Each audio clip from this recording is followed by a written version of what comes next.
KOMP 92.3, where Vegas rocks. It's Sylvia, and I am very happy because I am not lonely in the studio. Today, I have Tyler and Dave from Theory of a Deadman, and I have Ayron Jones. You know what it is, Sylvia. I do. You know what it is. From what band?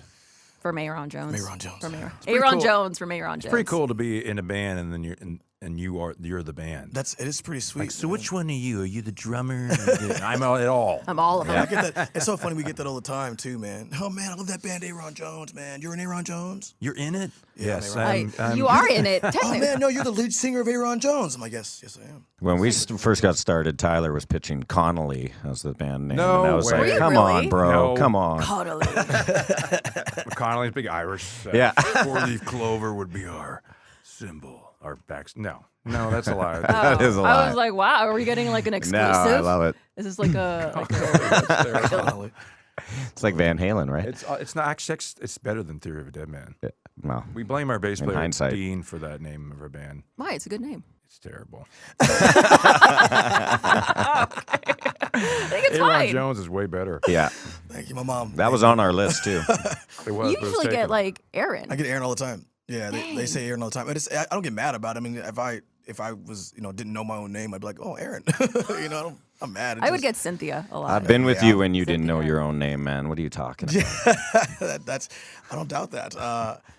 I've learned how to party these last few years. I'm not gonna lie. Yeah. These guys started it though. These guys are the first ones I went out to tour with. We're going to That's get right. into that. Yeah. That's right. But how are you guys doing on this Valentine's Day? Is that what day it so- is? It is. Love. It's February 14th. I'm in Oh, love. no. I'm in love. Aw. I love you guys. It was my waitress from last night. Yep. You're in love with her? I know. I'm one of these guys. Dave understands this. Yeah. I don't know. I don't know, but I'm attracted to women that hate me. Is that a weird thing? No, I get that. Like I like bartenders. I like Yeah. bartenders. Are always mean because they're like, yeah, what do you want? They're always busy, right? Don't They're have like, time of day for you. Yeah, okay, no problem. And I'm like, I'm in love. This is the one I want. This I chick can doesn't have the change time her. of day for me. Yeah, exactly. She might be the her. one. Yeah, I could that's change me. her. She might be I the can one. change- If I a girl can likes me, help her. I'm turned off. If a girl's like, you're great, I'm like, ugh. Beta. Someone who shows you respect, you're like, oh, Yeah, someone go respects away. me. Yeah, I'm I like, don't- you're I the definitely- worst. That's the deal, man. Well, Bartenders, nurses. Thank you guys so much for coming in. I know it's a pretty chilly day. Tyler, I know that you're not a big fan of the cold. No, well, I grew up in it. I'm like Bane. I grew up. I grew up in the cold, Canada. It was cold. It's cold. It's actually nicer today. Yeah, it's not bad. Yeah. No, yesterday was rainy. What time did you guys get in today? We Or were did in you yesterday. Oh, yesterday. Yeah, we had Yeah. a day off Okay. here. Sometimes they don't like management will lie to radio stations. Like, well, they're just getting in, and we've been here the whole time. Don't tell them that management lies to radio stations, do you? Insider What? info. It's brand new information. Yeah. So you guys are performing tonight, Such a Romantic Night, like we said, February 14th. The theater at Virgin Hotels, Las Vegas. Theory of a Deadman, Ayron Jones, and Mick Blankenship. Speaking of today being Valentine's Day, Tyler and Dave, are you guys going to whip out some of like those anti-love songs? And the one that Oh, I'm yeah. thinking is Two of Us. Oh yeah, we'll play that tonight. Yeah. But they always come back, right? We have that one. We'll play that one too. We you like to came think back. that we bring a lot of people. At all our meet and greets, we have people come up and say, "We met at your show, and now we've been married for That's sweet. 8 years." We get that Yeah. kind of stuff She's all a the bad time. girlfriend. Yeah, Yeah. Or we meet people that had like they have kids, somehow had kids right around exactly when it was our show. We went to your show and then we had a kid. yeah. So there's something about it. Well, that's nice, right? Yeah. It's I think always that's beautiful. I've had that happen a few times too, and it's always an experience. I mean, I always feel really just honored to be a part of somebody's journey in that way, but kind of in this like remote way. You know what I mean? Yeah, You know what you're I mean? watching from afar, kind of. Very, very far. Distant. But, Yeah. but I Nanny always cam. appreciate though, just like that. My music is a part of this moment. you Yeah. know, for them, and like that's always. I was talking about that with these cats a few days ago about how you never know how far out your music gets or who's listening. You know. So I'm always amazed when people are like, "Oh man, I got married to your song. Oh man, I got divorced to your song. Oh man." Yeah. You know. Oh, how's the divorce? Someone says that to you, like, Oh, it happens. oh. I know. I tune out. Oh damn, that Yeah. sucks. I'm sorry. Hey man, let's get out of here. Yeah, that's the only time. That's the only time we get feedback is meet and greets. Fans will always be like, "Oh, you must hate this. You must hate the man." We're like, no, we love it. 'Cause Yeah. we actually get all the feedback because we don't know. Yeah. And people say, "Why?" We have fans say, "Well, we first saw you when you guys played the show. It was some bar." We're like, "Yep."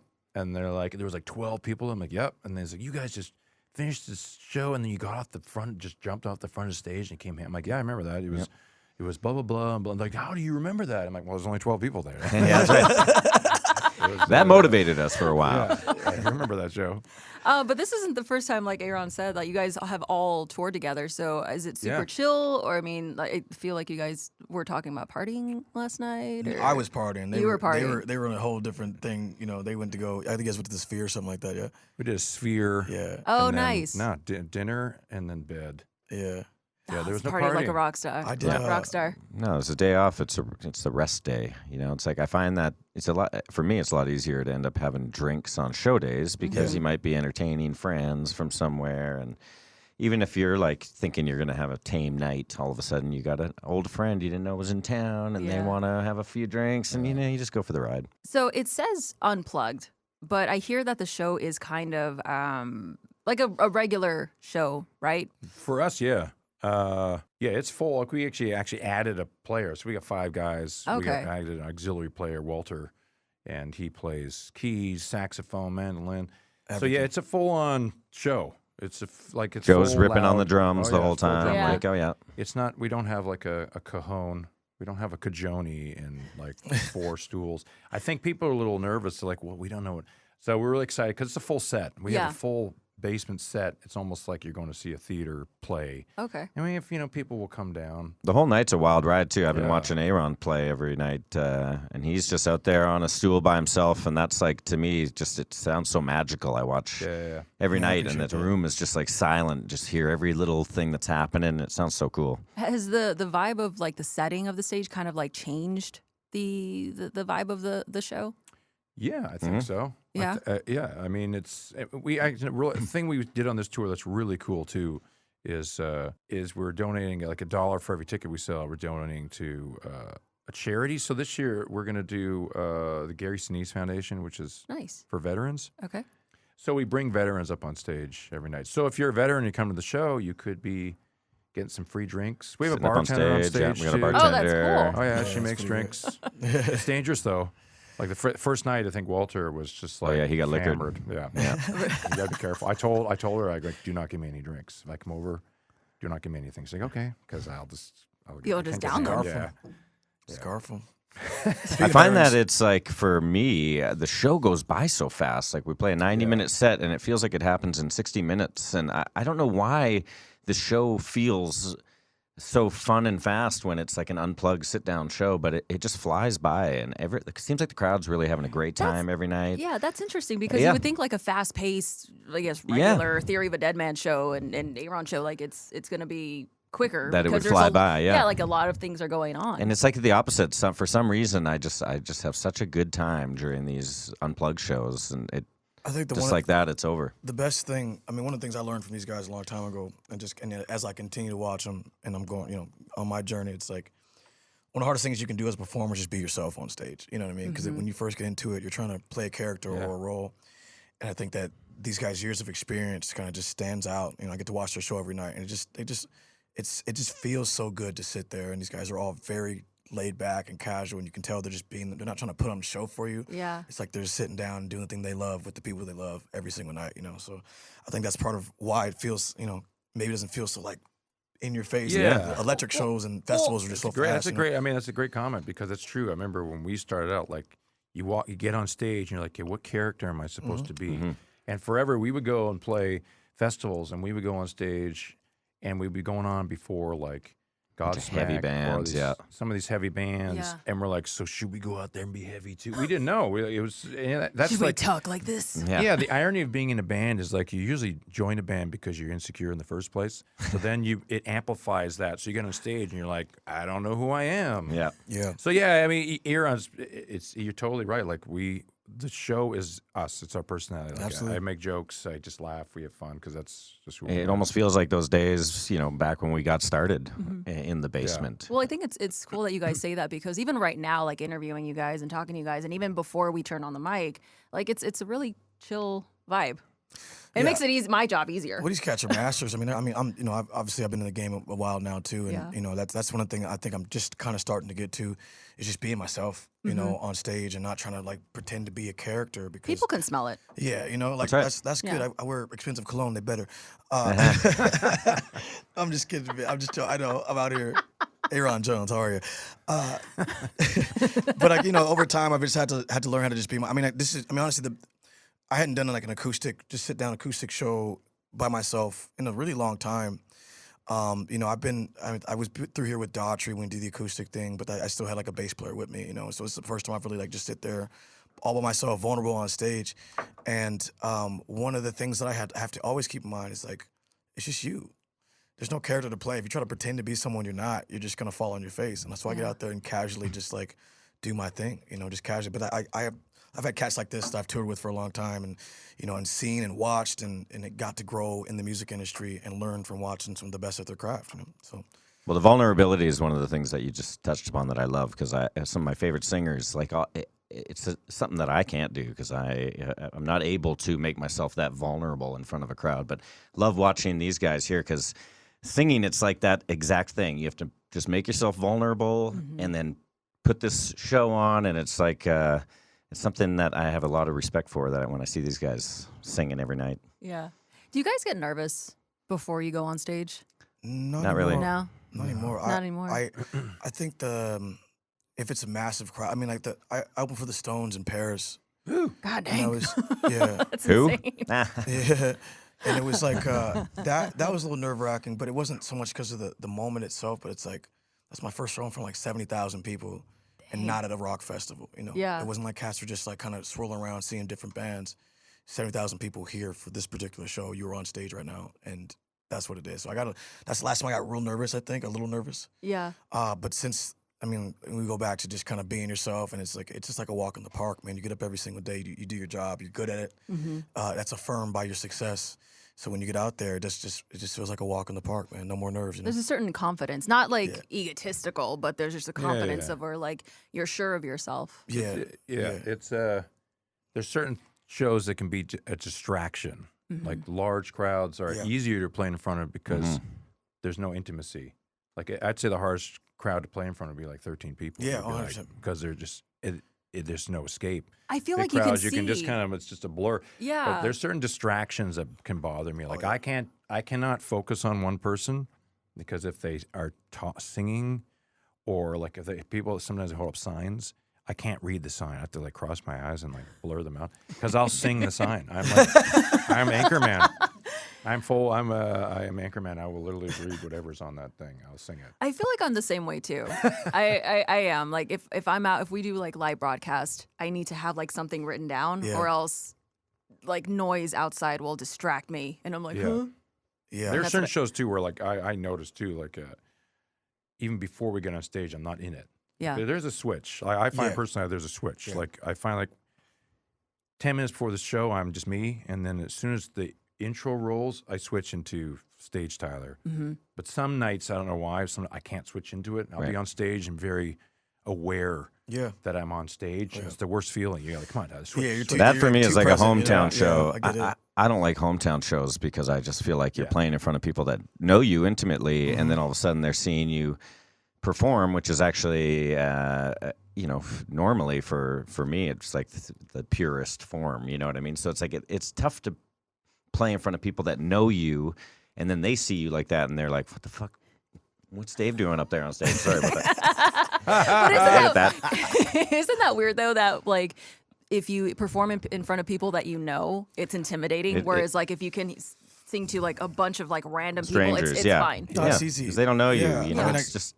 To what Tyler was saying, like when you're playing in front of those big festivals, there's like a barrier, and you look out, it's just a sea of people. There's not one person to focus on, and so you're just up there doing your thing, you know, not worried about anything. You're just performing, but when you're sitting there, and it's like, say it's even just 100 people in the small room, that's a lot more attention to detail, and like people are kind of dissecting everything you're doing at that point, you know.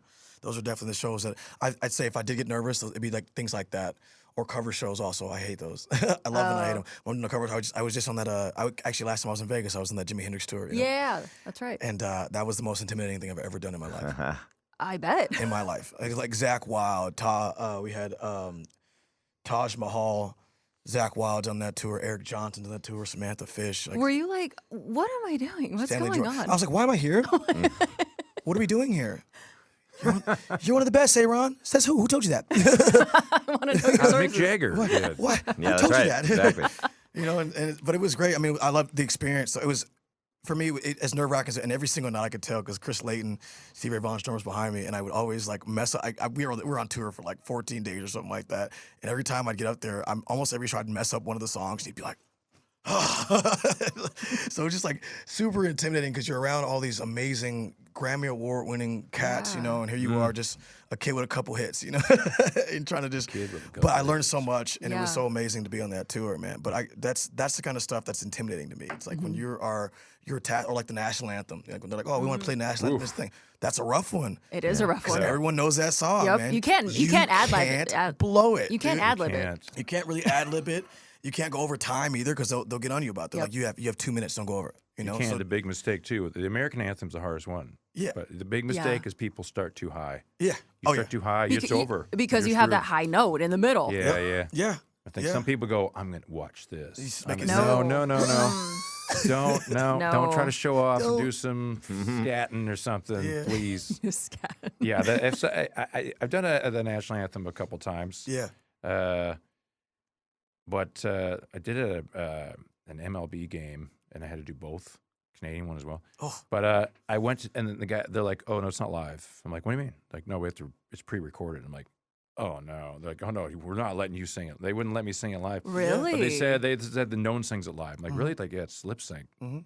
And I'm like, really? Like, yeah, no, because they don't want me going out there messing up the national anthem. words. Yeah. Or That's look like a fool, good. because then it embarrasses them, right? It's not me. Yeah. It's just like, who booked this guy? Then what's harder to sing, the Canadian anthem or the national? The American? The U.S. is harder. Really? Yeah, it's just the range is different. It's But the range. I'm a bass, so I can sing real low.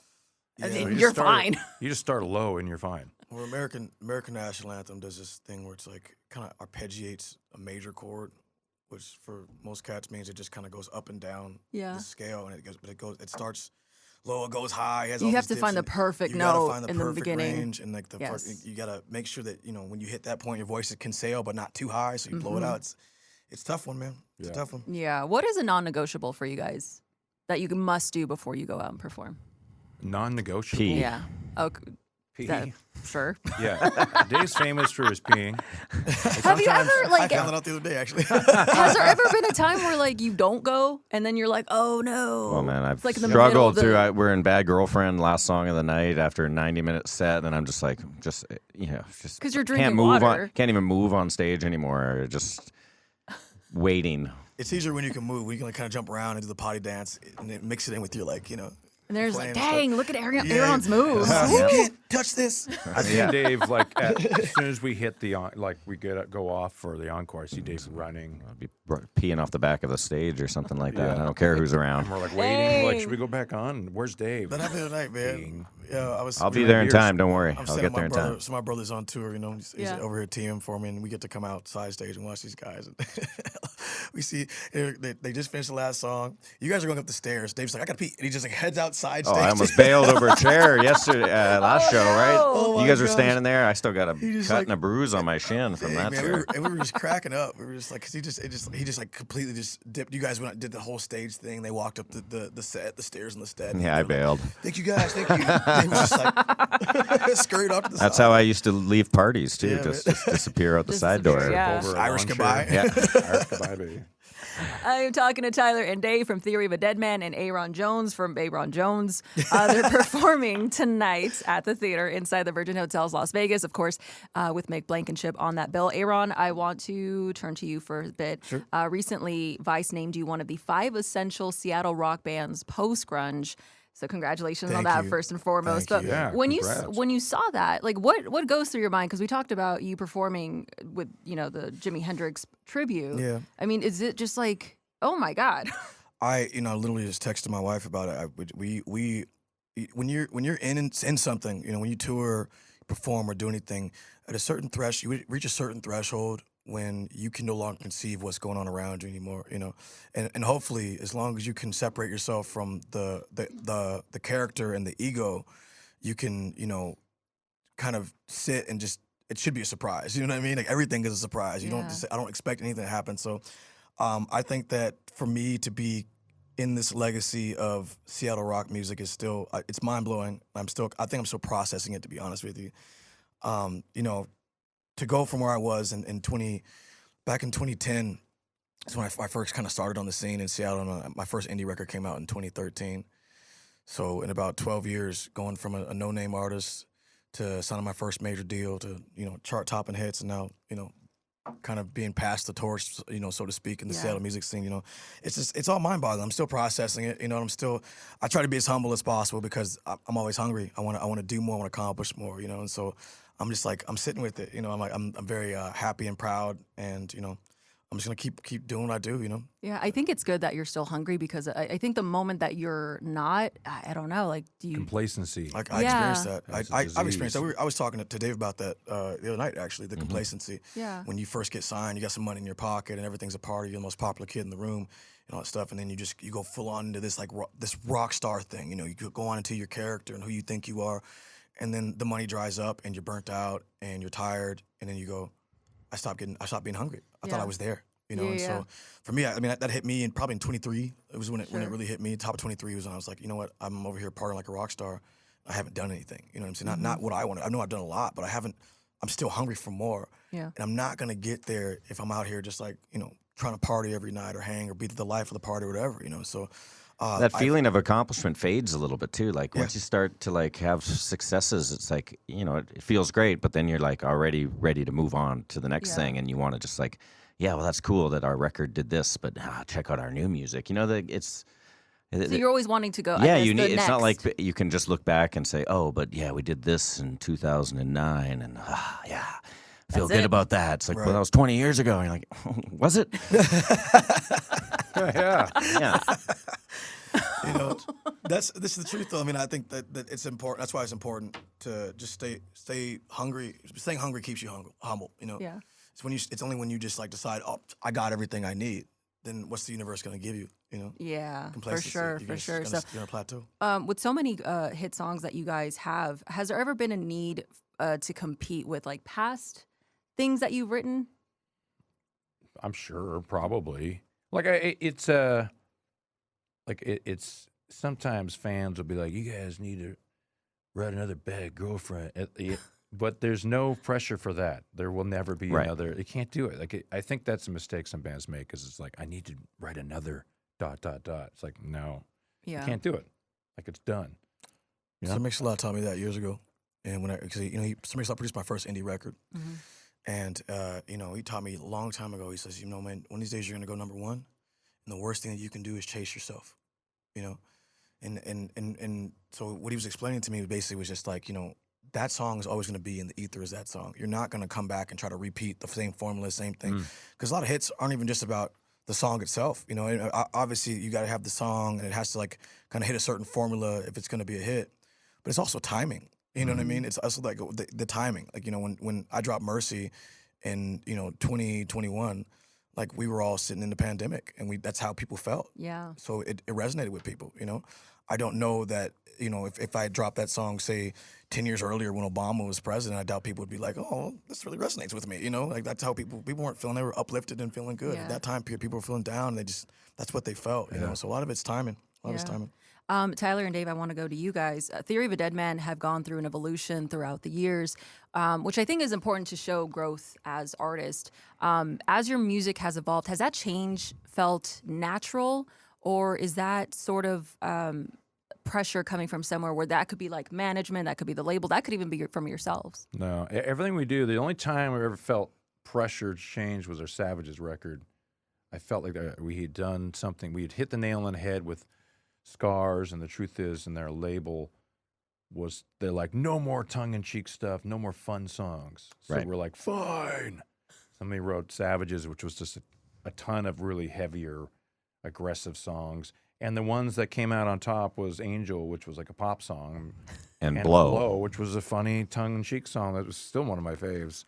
But the rest is all natural. Like we started going to more piano-based stuff on our 6th record because I got a piano, and I started writing everything on a piano, and I was like, I love it. I became so creative, and I felt so dead at the time on guitar. I just felt like everything I wrote sounded the same. I don't know.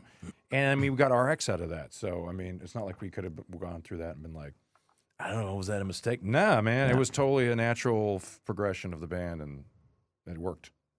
I loved it too. It was for us, it was a full departure. We went to a different country to make those records, and like just took ourselves out of our comfort zones. And it's exciting, when you're in the business for a long time. You want something to be a little different. You don't want it to feel the same all the time, and you want to be challenged. And so that, I think for all of us, it was exciting to try taking alternative routes with the music as opposed to just doing what was always comfortable. It was like, well, what's uncomfortable? What can we try that's a little different? It was challenging. It was tough for like a drummer. It was tough because we had expectations going into a studio. Like there'd be a guitar tech there changing our strings, and we go in there and it's like there's a string missing on this guitar, and he's like, oh yeah, don't touch that. Don't change the strings. Those strings sound perfect right now. Like, that guitar has been there for 50 years. You know who touched those strings? Yeah, it was like this goes hitting a cymbal, there's a crack in it. He's like, it's supposed to be like this, and he's like, everything is set up perfectly. Don't touch anything. Yeah, it's very different. And then you get this sound, and it's just like such a interesting sound. That's the sound of our new sound. It was also creating this vibe in the room. Like it was all about getting the feel of the song and creating this vibe in the room. And so it was cool for the band for us to be all just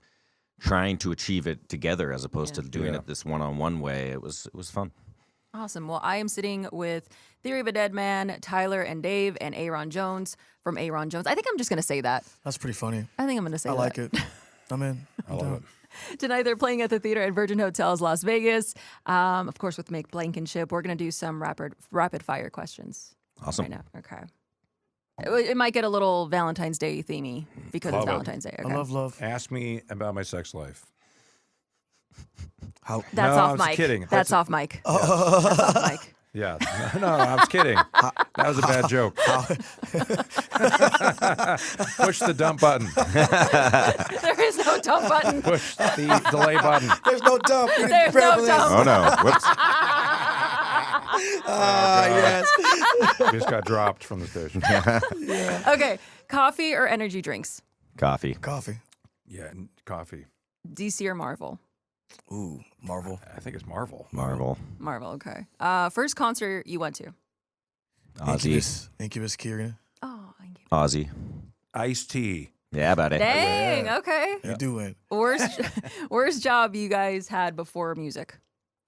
My first job was, no joke, was scooping horse manure. Oh no! I think he got you guys beat. That's pretty bad. That's pretty bad. I was a loss prevention agent for like Whole Foods and like a contract company to go That's an amazing job. petty shoplifters. Worst job, I don't know, paperboy, probably. Paperboy. Yeah, that's probably the worst job. I didn't like typical. Yeah. it. Yeah, Everyone, I did. it's not a fun job. Everything else was all right. Who on tour is most likely to be late? Oh, Not me. yeah. No, I'm quite. It'll be we were Joe all in our early band. Today, weren't I don't we? know. Yeah, You I guys mean, are pretty punctual. It'll be Joe in our band. Yeah, Joe's usually the last to pulling- do everything. Pulling the curtain back a little bit, like you guys were here before me, pretty much. Theory of a Deadman, we consider ourselves the most punctual band in rock and roll. Yeah. Wow. We challenge other Proudly. bands to be more punctual. Yeah. That's pretty great. Just try to get to the airport earlier than me, bro. I've Try it. been getting better at it. I used to be, especially when I first started out, and we didn't used to do set lists and all that stuff. Yeah. We never planned anything. I was like, we're just gonna go out here and play, you know. That's insane. And I mean, even the show I do, I'm doing tonight. It's like there's no set list. I'm just getting out there and playing and going, you know. Wow. And so, but I've had to learn how to like really be punctual about Sure. that and like be on time and do all that. So I've gotten a lot better at it. So I say out of this crew would be me, but I don't think so anymore. I've learned their ways. Well, like our tour manager says, if you're on time, you're late. That's right. Yeah. My dad says that too. Yeah. I think our tour manager invented it. It's one of the reasons I never meet you guys for dinner. Last song you played on repeat before you had to retire because you played it too much. Oof. Oh, probably Toxic by Britney Spears. Really? Yeah. That is a good song. I like that song. That's a good song. I don't know, Dave. I don't know either. There's nothing really like that for me where I burn out on it. I mean, that's nothing. I don't burn out on music. No. Okay. Tyler? I don't know. Because you got to remember our job is to like, you know, we have to listen to stuff on repeat over and over again. Yeah. Like our jobs are very, very, very repetitive, especially in the studio. It's like everything is on repeat all the time. So it's like, I don't know, our ears are kind of conditioned. And then we always find something new. We're listening to it. You know, I'm like, love how that pans to the left on that side. I love, oh my goodness, they put a sub on that chorus. That's why it stands out, you know? Yeah. That's the answer. The answer for me is our own music. I will listen to, like, I get demoitis and stuff. I'll listen to, like, stuff.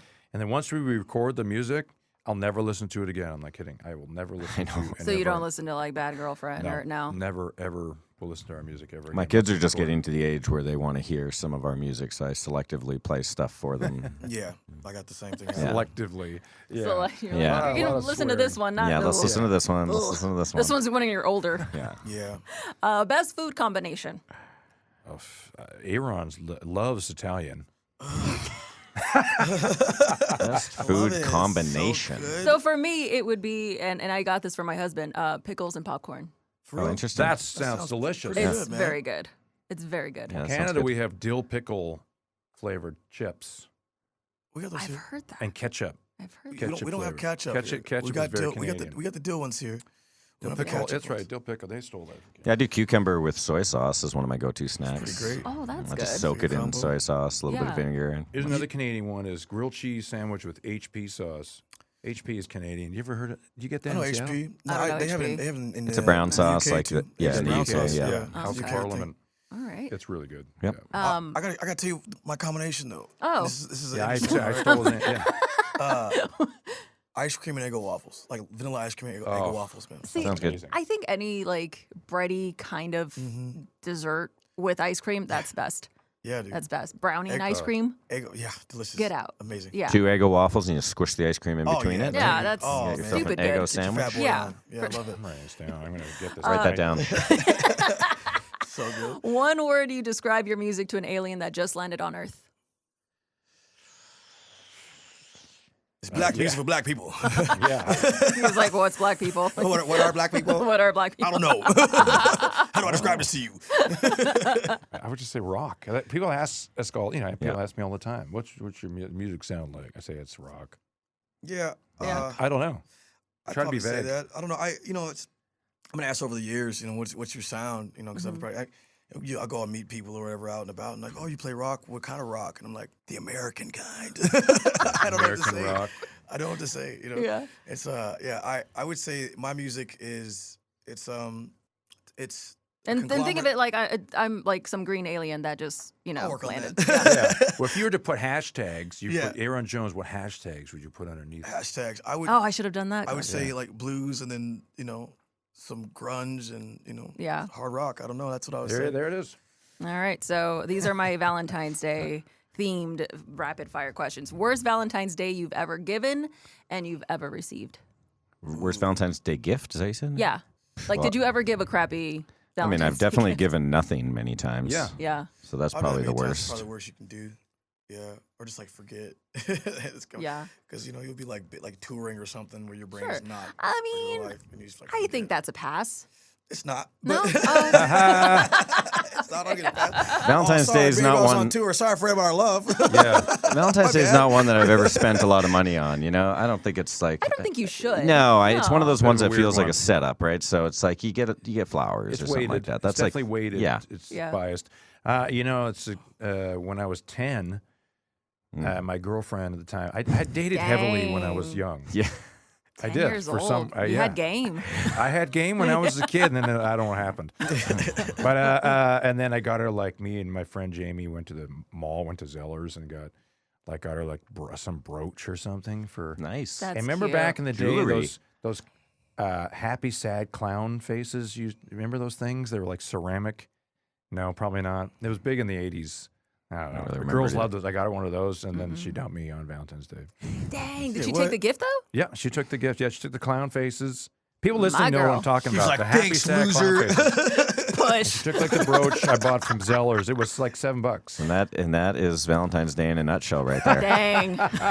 Thanks, loser. Ugh. Yep. I'm going to take your clown, too. Keep the clown. I'm keeping the Thanks a lot, clown. Kristen. Tommy got me flowers. Yeah.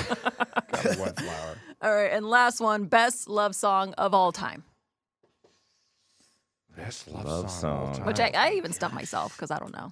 I don't know if it's the best of all time, but it's a slept-on love song, right? And the song is by Christina Aguilera, and it's Not So Easy Loving You is the song. There's my sucker, man. Damn it. Is there something in that? Is there someone been playing you that song? No. Britney Spears, Christina Aguilera. Yeah. Yeah, I love it. Listen, Yeah. What from Katy Perry do you hey, love? guys, I was born in '86. Okay, guys, I was in high school, and these guys were popular. They're my I favorite was born bands. in '89. I'm not giving you crap. Oh, okay, cool. Yeah, it's all good You stuff. know what love I'm it. talking about, I know what you're girl. talking about. I don't know, Dave. I don't know. The best Best love love song song. of all time. Yeah. Elvis. We were just in Graceland. Something from yeah. Elvis. Because I love you too much, baby. Oh, I love that That's song. a good one, right? Yeah. Like, I don't know if it's the best, but that's what I'm going with. Yeah, I don't know. The Doors. Hello, I love you. Won't you tell me your name? That's pretty much that's me. That's me to the bartender. Tell me your name. I fall in love. I love you. I thought love you were you. just Walking away every time. It's like Will Ferrell from. That's the most realistic love song for you. I just love you. That's quite. His therapist in love with his therapist. So I just love you. not Bartender by T-Pain. That's pretty good. That's a good one. Yeah. I think that should be your theme song. I'm gonna start blasting that. Yes. It please do. applies. It applies It does. to the situation, I guess. Yeah, it does. I guess. Yeah. Well, thank you guys so much for coming out. It's definitely great to have people in the studio and such fun people at that. Tonight, the theater at Virgin Hotels Las Vegas, Theory of a Deadman, Ayron Jones, Meg Blankenship, all serenading you and your Valentine tonight. Don't miss it. We'll see you there. Yeah. See you there.